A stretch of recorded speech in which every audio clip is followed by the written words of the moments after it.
4-9 is very important, है ना, सबको शायद पता भी होगा, वेरी ऑफनली कोटेड।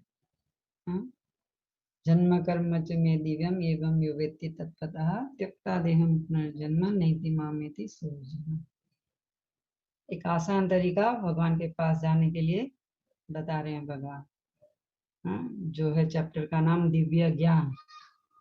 तो क्या बता रहे हैं, ट्रांसलेशन में क्या पढ़ा हमने, जो मेरे आविर्भाव तथा कर्मों की दिव्य प्रकृति को जानता है। क्या जानना है हमें, भगवान के आविर्भाव और कर्मों की दिव्य प्रकृति को। भगवान का देखो जन्म नहीं होता, आविर्भाव और तिरोभाव होता है, वो प्रकट होते हैं और अप्रकट होते हैं, जन्म नहीं लेते।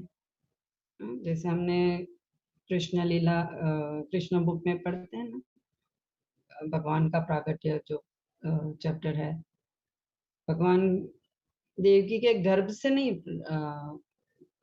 जन्मे, वो ऐसे चतुर्भुज फॉर्म में प्रकट हुए, है ना, नारायण रूप में। और ये स्त्री और पुरुष के मिलन जैसा नहीं है, वो वसुदेव के हृदय से ज्योति देवकी के हृदय में ट्रांसफर हुई और उनके शरीर में पूरा प्रकाश हुआ, और फिर भगवान का प्राकट्य हुआ चतुर्भुज पूरे ओपलिंग के साथ। साधारण ऐसे कोई बच्चा जन्म नहीं लेता है, और ये तो बच्चा नहीं है, पूरे चतुर्भुज फॉर्म में नारायण का रूप था। तो ये से हम समझ सकते हैं कि भगवान जन्म नहीं लेते। क्यों जन्म नहीं लेते, हमारे जैसा जन्म उनका नहीं होता है। क्यों, क्योंकि वो शाश्वत है। भगवान कभी उनकी मृत्यु नहीं होती है, तो फिर जिसकी मृत्यु होती है उसका जन्म होता है। भगवान का तो शरीर बदलता नहीं है, वो आदि पुरुष है, पहले भी थे, आज भी है और हमेशा रहेंगे। तो फिर जन्म कैसा होगा उनका।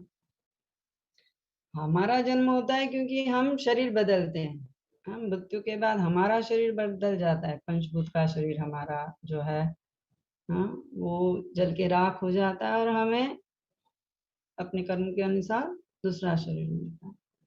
लेकिन भगवान का ऐसा नहीं है, भगवान तो आदि पुरुष है। तो उनका आविर्भाव और तिरोभाव वो कुछ उद्देश्य से वो अवतार लेते हैं। जैसे हमने आगे के परपट में पढ़ा अवतारों के बारे में, बहुत सारे पुरुषावतार, गुणावतार, लीला अवतार, सत्यावेश अवतार, मनवंतर अवतार, युगा अवतार। तो एक जो अवतार लेते उसके पीछे उनका कुछ ना कुछ उद्देश्य रहता है, कुछ कार्य करने के लिए आते हैं। जैसे हमने पिछले श्लोक में भी पढ़ा, युगा युगाई धर्मस्य ग्लानिर्भवति भारत, तो धर्म की संस्थापना करने के लिए आते हैं। जैसे और ये परित्राणाय साधूनां विनाशाय दुष्कृता, भक्तों की रक्षा और दुष्टों की विनाश करने के लिए आते हैं। तो जो भी उनका अवतार होता है उसके पीछे कोई एक वजह से वो आते हैं, तो वो हमें तत्व से समझना है।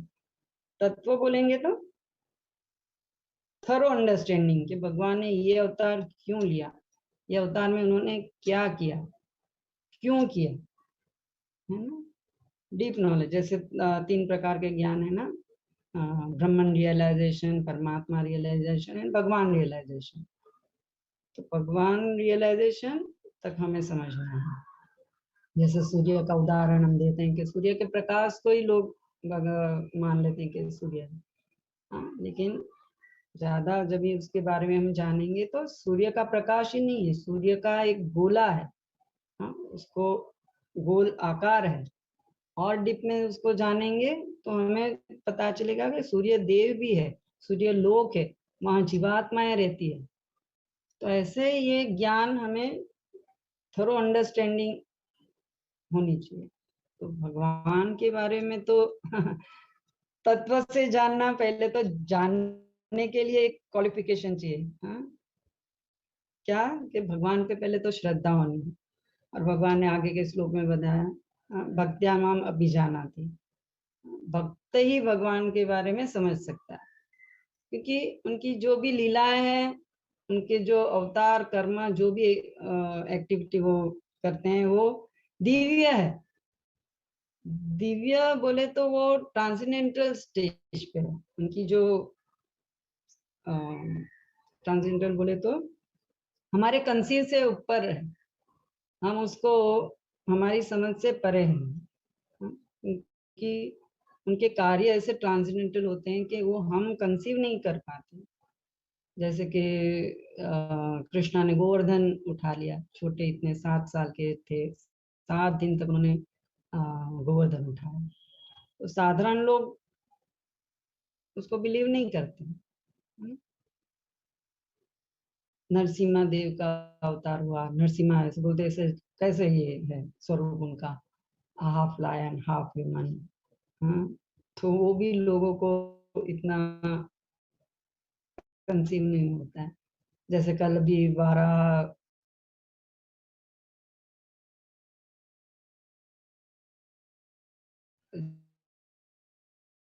जयंती है, महादेव कैसे प्रकट हुए, हाँ, से उनके नाम से, और फिर अचानक से उन्होंने कैसे उनका प्रागट्य हुआ, ब्रह्मा जी के नॉस्ट्रिल से। उनको एक छींक आई, एक छोटे से बटाने के जितना कुछ उनके नॉस्ट्रिल से बाहर आया, और फिर वो अचानक से एकदम बहुत बड़ा स्वरूप उन्होंने धारण कर लिया। तो वराह भगवान का प्रागट्य कैसा हुआ, क्यों हुआ, उन्होंने वो अवतार में क्या किया। तो लोग इन जनरल ये सब मानते नहीं है, बोलते आप लोग कुछ भी भगवान को मानते हैं। हाँ, एक बोर को भी आप भगवान मानते हो। हाँ, कश्यप अवतार, मत्स्य अवतार, कितने सारे हैं। तो लेकिन ये अवतार के पीछे भगवान का उद्देश्य है, कुछ करने के लिए वो अवतार लिया है ना। तो ये तत्व से समझना चाहिए। भगवान ने रास लीला की, भगवान ने वस्त्र हरण किए, ये हम कृष्णा बुक पढ़ेंगे तो वो सब समझेंगे। तो ये सारा ज्ञान हमें शास्त्र से मिलेगा, और शास्त्र में जो भी बताया है वो ज्ञान सब भगवान से ही आया है। और भगवान के बारे में भगवान ही सब बता सकेंगे। हमारी तो बुद्धि इतनी है नहीं कि उसको समझ पाए। और भगवान भी बोलते हैं कि मैं जो इम्पोर्टेंट है, जितना जानने योग्य उतना ही बता, पूरा कम ज्ञान नहीं दिए हैं, क्योंकि उतना हम कंसीव भी नहीं कर सकते और भगवान उतना बता भी नहीं पाएंगे, है ना। तो उन्होंने अपने बारे में ज्ञान दिया है, तो इस शास्त्रों से हमें मिलेगा, और प्रभुपाद की कृपा से हमें मिल रहा है कि उन्होंने जाग के ये सारा कुछ ट्रांसलेशन किया इंग्लिश में, और हम सब ये पढ़ सकते हैं, शास्त्र उसको सुन सकते हैं, समझ सकते हैं। हाँ, और ये अगर श्रद्धा है तो हम मान सकते हैं कि जो भी भगवान कर रहे हैं वो दिव्य है। हाँ, तो परपट में क्या बताएं कि 6ठे श्लोक में भगवान के दिव्य धाम से अनेक अवतार की व्याख्या की पूरी है। जो मनुष्य भगवान के आविर्भाव के सत्य को समझ लेता है, इस गौवर्धन से मुक्त हो जाता है। तो ये समझ लेना ही बहुत मुश्किल है पहले तो, है ना, क्योंकि ये समझना एक भक्त ही समझ सकता है। तो पहले तो हमें भक्त बनना पड़ेगा, है ना। तो तत्व से समझने के लिए हमें भगवान पे श्रद्धा होनी चाहिए, भगवान की भक्ति होनी चाहिए। जैसे नवदा भक्ति बताइए, श्रवणम कीर्तनम विष्णु स्मरणम पाद सेवनम अर्चनम दास्यम साखी मातरम। हाँ, तो भगवान की भक्ति करके हम भगवान को समझ सकते हैं। जैसे वो एक स्टोरी है ना, कौबेर और ब्राह्मण की। हाँ, नारद मुनि आए धरती पे विचरण करने के लिए, तो रास्ते में उनको एक ब्राह्मण मिला जो शास्त्रों का अध्ययन कर रहा था, है ना। वो पाठ पूजा शास्त्रों का पठन पाठन सब करता था।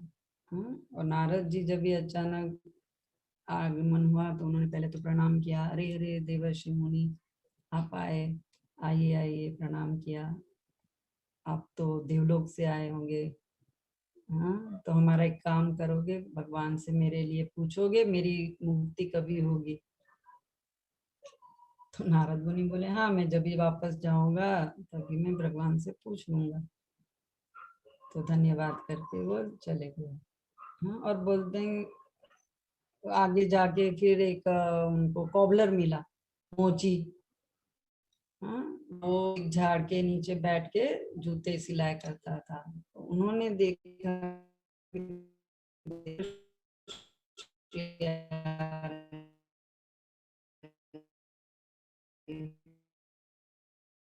तो वो भी उसके प्रणाम करके उनका स्वागत किया। हाँ हाँ, देवलोक से आते हो, भगवान के बारे में सब जानते हो। हाँ बोलिए। बोलते हैं बोलना मेरी मुक्ति कभी होगी, मेरे लिए ये पूछना।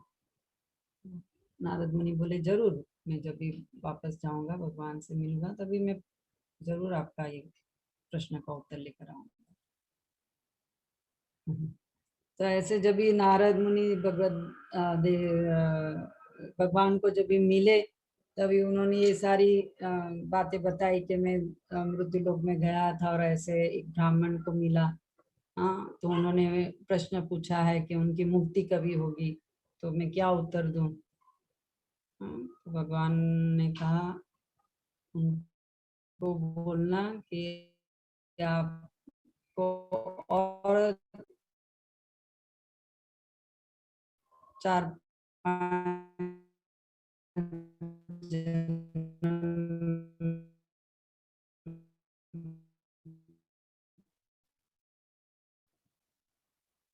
लेने होंगे, मिल जाए लगेंगे मुक्ति के लिए। मतलब इतना साल उनको लगेगा उनकी मुक्ति होने के लिए।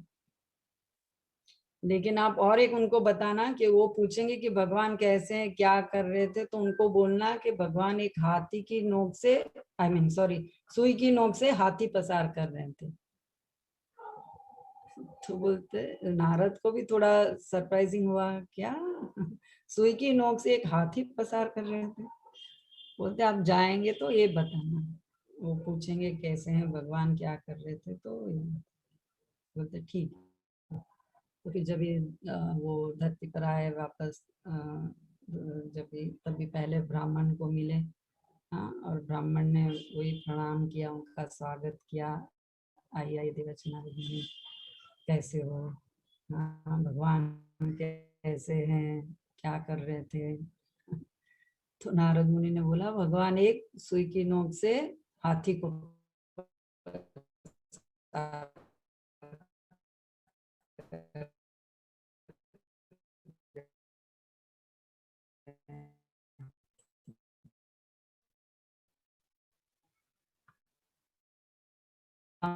मन हंसने लगा।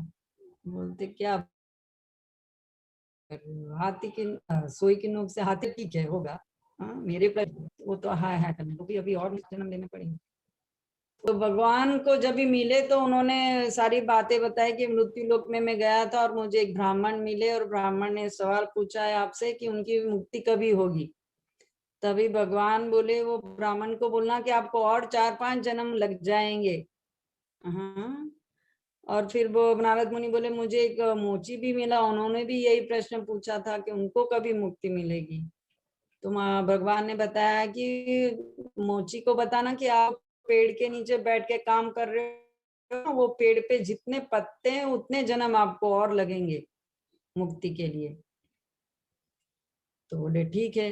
तो भगवान बोलते लेकिन और एक उनको बताना कि भगवान कैसे थे, क्या कर रहे थे, ऐसे सवाल पूछे तो उनको बोलना कि भगवान एक सुई की नोक से हाथी को पसार कर रहे थे। तो नारद मुनि को थोड़ा सा सरप्राइज कि क्या है, भगवान ऐसे सुई की नोक से हाथी कैसे पसार होता है। बोलते आप जाके ये बताना उनको, वो पूछेंगे तो। बोले ठीक है। तो फिर जब भी वो मृत्यु लोग आए तभी वो पहले ब्राह्मण को जब भी मिले तो ब्राह्मण जी ने प्रणाम किया, उनको स्वागत किया, ये देवर्षि नारद कैसे हो, भगवान कैसे हैं, क्या कर रहे थे हमारे भगवान। तो नारद मुनि बोले कि भगवान तो सोई की नोक से हाथी को पसार कर रहे थे। हाँ, मजे में है। तो ब्राह्मण को विश्वास नहीं हुआ कि सोई की नोक से हाथी कैसे पसार होता है। तो बोले ठीक है, लेकिन आपने मेरा प्रश्न का उत्तर लाए हुए तो बोले हाँ, भगवान ने बताया आपको और 5 जन्म लगेंगे आपकी मुक्ति को। तो ना ब्राह्मण थोड़ा डिसअपॉइंट हो गया, अरे मैं इतनी सेवा भक्ति पठन पाठन सब कर रहा हूँ, या इतना यज्ञ कर रहा हूँ, सब कुछ कर रहा हूँ, फिर भी मुझे और 5 जन्म होंगे। तो थोड़ा सा वो उसके भक्ति में थोड़ा सा स्लो डाउन हो गया वो। हाँ, बोलता है कि अभी तो बहुत समय है और 5 जन्म मुझे लेने हैं, तो मुक्ति होगी तभी। तो ठीक है। तो फिर नारद मुनि आगे गए, मोची को मिले तो उन्होंने भी स्वागत किया, प्रणाम किया, आइए आइए देवर्षि नारद, कैसे हो, भगवान कैसे हैं, क्या कर रहे थे, ऐसे कोबलर ने भी पूछा। तो नारद मुनि ने बताया कि भगवान एक सुई की नोक से हाथी को पसार कर रहे थे। तो मोची को तो मतलब श्रद्धा है पूरी भगवान के ऊपर, भगवान है कुछ भी कर सकते हैं, वो तो इतने छोटे से बीज के अंदर इतना बड़ा बनियन ट्री होता है, और बनियन ट्री पे इतने फल फूल लगते हैं, वो फल के अंदर और इतने बीज होते हैं, बीज से और कितने पेड़ उत्पन्न होते हैं। तो मतलब एक छोटे से बीज के अंदर कितने सारे और पेड़ बनते हैं। तो ये पॉसिबल है, कुछ भी भगवान है, कुछ भी कर सकते हैं, तो उसको पूरी श्रद्धा है भगवान के ऊपर। फिर उन्होंने पूछा मेरा प्रश्न का उत्तर लाए, तो बोले हाँ, भगवान ने बताया ये आप जो पेड़ के नीचे बैठे उन पेड़ के ऊपर जितने पत्ते हैं उतने और जन्म आपको लेने हैं, तभी आपकी मुक्ति होगी। तो कॉबलर तो नाचने लगा, अरे वाह, इतने सालों के इतनी जन्म के बाद मेरी मुक्ति लेकिन अवश्य होगी ना। तो वो तो बहुत खुश हो गया, वो तो नाचने लगा। तो नारद मुनि कुछ समझे नहीं, तो जाके सारा विवरण उन्होंने वापस भगवान के पास जब भी गए तभी बताया। हाँ कि ये कॉबलर तो नाचने लगा इतना उसको जन्म लेने के बावजूद भी, होता है वही तो उसकी श्रद्धा है। हाँ, उसको तुरंत अगले जन्म में उसकी मुक्ति हो जाएगी। हाँ, और ब्राह्मण को और ज्यादा समय लगेगा, 5 साल से भी ज्यादा समय लगेगा। तो ये है, भक्त एक भगवान को समझ सकता है कि भगवान है, उनकी लीलाएं दिव्य है, कुछ भी कर सकते हैं। उनको पूरा फेथ है। एक मुंडेन में से वो नहीं सोचते हैं, भगवान की हर एक लीला जो भी वो करते हैं, चोरी करते हैं तो भी वो गुणगान गाया जाता है उनका। हाँ, रण छोड़ के भी गए थे तो उनका गुणगान गाया जाता है। हाँ, किसी असुरों को मारा तो भी वो ग्लोरीफाई होता है। तो हर एक एक्टिविटी भगवान की जो भी है वो दिव्य होती है। हाँ, तो ये तत्व से ये सब हम जब भी समझेंगे तभी एक भक्त की पुनर्जन्म नहीं होगी।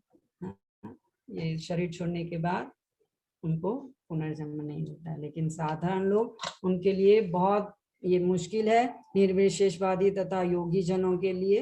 हाँ, क्योंकि वो ये सब समझ नहीं पाते हैं और वो प्रयास करते रहते और अलग अलग तरीकों से। हाँ, तो उनके लिए तो ये बहुत मुश्किल है मुक्ति मिलना। लेकिन एक भक्त के लिए आसान है, एक भगवान के जन्म और कर्म को तत्व से समझ लेने से उनकी तुरंत मुक्ति हो जाती है और वापस ये भौतिक जगत में वो नहीं आते हैं। और अंत में प्रभुपाद ने यही बताया कि मनुष्य को चाहिए कि श्रद्धा तथा ज्ञान के साथ कृष्ण भावनामृत का अनुशीलन करे और सिद्धि प्राप्त करने का यही उपाय है ना।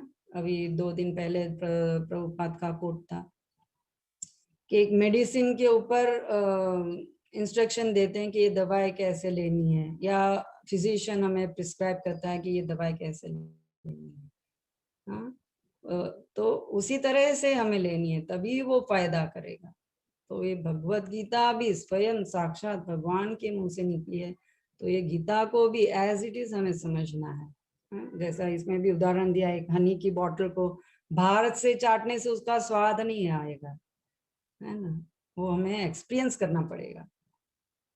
जैसे समुद्र में भी हम स्विमिंग करेंगे तो ऊपर ऊपर स्विमिंग करेंगे तो हमें समुद्र के अंदर क्या खजाना है नहीं पता चलता, लेकिन डीप डाइव जब भी करते हैं तो कितना खजाना है समुद्र में वो पता चलता है। तो ऐसे ये ऊपरी ऊपरी खाली पढ़ने से सुनने से नहीं चलता है, उसका हमें रियलाइज करना होगा, एक्सपीरियंस करना होगा। जो भी भगवान बता रहे हैं उसको अनुभव करेंगे, हाँ, तो वो हमें समझेगा और ये हमें फायदा करेगा। और हमारी इसी जन्म में प्रभुपाद बोलते हैं अगर भगवान का शुद्ध नाम हम लेंगे तो इसी जन्म में ये पॉसिबल है। हरे कृष्णा। श्रील प्रभुपाद की जय। श्रीमद् भगवद गीता की जय। हरे कृष्णा।